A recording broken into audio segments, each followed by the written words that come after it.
to the final match of the evening between Pirates and Sloggers. Sloggers to call, it's heads, and that's tails. Heads. Heads is the call, and that's the head. We're going to have a bat first. But he's, well, recovered sufficiently to do that, and we've seen him do it time and time again. Andrew Reyes, the straight one, getting through the gate.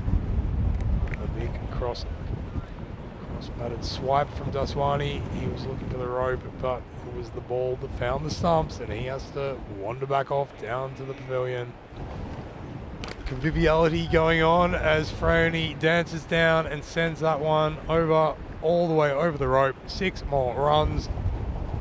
And he's gone whack again, but it's dragged away to the onside, but there's no one out there because here's the power play. And he manages to capitalise on that fact and pick himself up 4 more runs.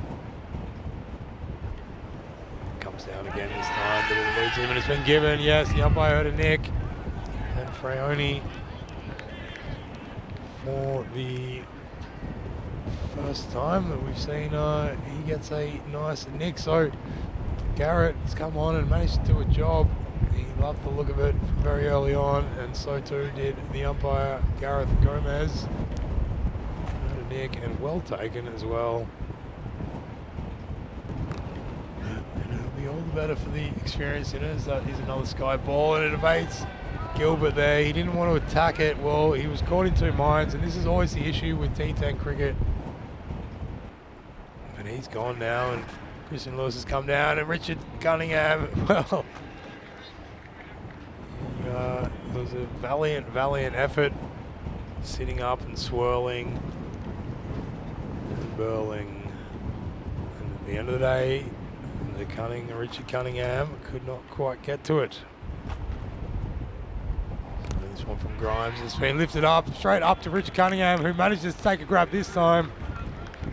Well, he was standing at the stern of the ship, ready to clasp onto any opportunity, and Christian Lewis, he had to start hitting out, and he tried on that occasion, but Richard Cunningham, very, very good job tracking on course. Have a look at the stars.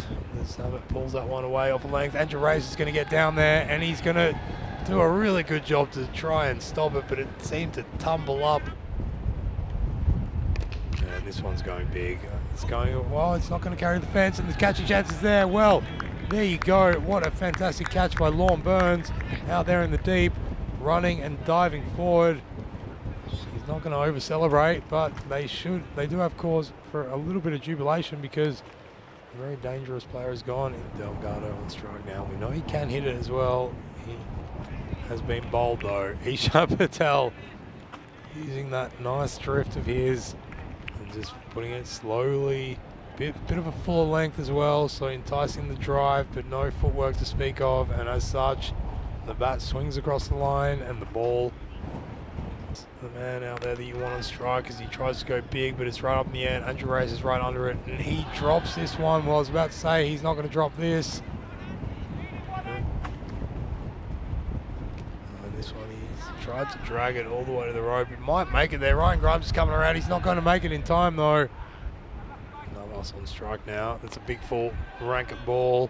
Will be a free hit, a no ball free hit, and it's going to be a 4 as well, as once, twice, thrice. It rolls over the fence. They know what is going to happen. And that one is a big top edge, and Lamin coming in off his own bowling and takes a nice chest mark. Just clutching it there to the breastbone to get rid of Christian Navas for 5. And that is the end of the innings for the Sloggers.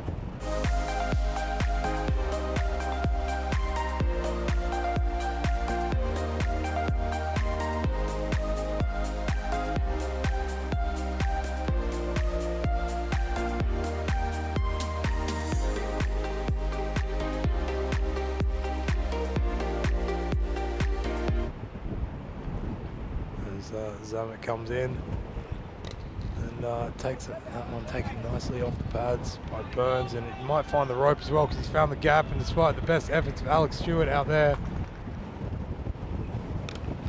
Kenroy, he's Not going to hang around too long before he tries going big, and he's gone semi-big there. One bounce over the rope, 4 more runs. Long Burns, he's done it again. Played across the line to a ball, angling in at the stumps, and Alex Sawyer, what a great contribution he's made in this match. Over, and only 4 on since as John West pivots around on that, and he manages to find the gap and find the rope and find 4 runs for himself. Kenroy tries to give himself room and does such, and finds the gap. 1 bounce over the rope, 4 more runs. Sean Delgado come in, but he has been hit for 4 first off. Buccarese seems to have done himself a mischief, tumbling for that ball, or unless he's just ruining the fact that he could not prevent it, going through his legs over the rope for 4 more runs. Like his action, not much front arm to it, but gets a bit of movement and shift. But that one, unfortunately for him, is gone in the other direction, but for the same result, over the rope series. And that one just a little bit short, and he is, well, that one's almost gone into the caves in the Rock of Gibraltar. He's hit it so far. Well, more lengths of tunnel in the Rock of Gibraltar than there are roads in Gibraltar is that one, unfortunately. Well, it's all falling apart now, even for the big guns of the Sloggers. Just slips under his finger and rolls over the rope for yet another boundary. Kenroy Nesta is not going to hang around. Who've managed to sort of rein it in a little bit, and just as I say that, that one going wide, and Nestor picking it up and putting it 1 bounce over the rope. 4 more runs to the big K-Ness. Questions for Vinny in the chat are going along the way that I would hope. All pirating puns as this one comes to a close here, folks. It is after 7 overs. The Pirates have managed to take this victory and have managed to once again hook on the grappling hooks, coming broadside, opening up the cannon and steaming home for a big victory against the Sloggers.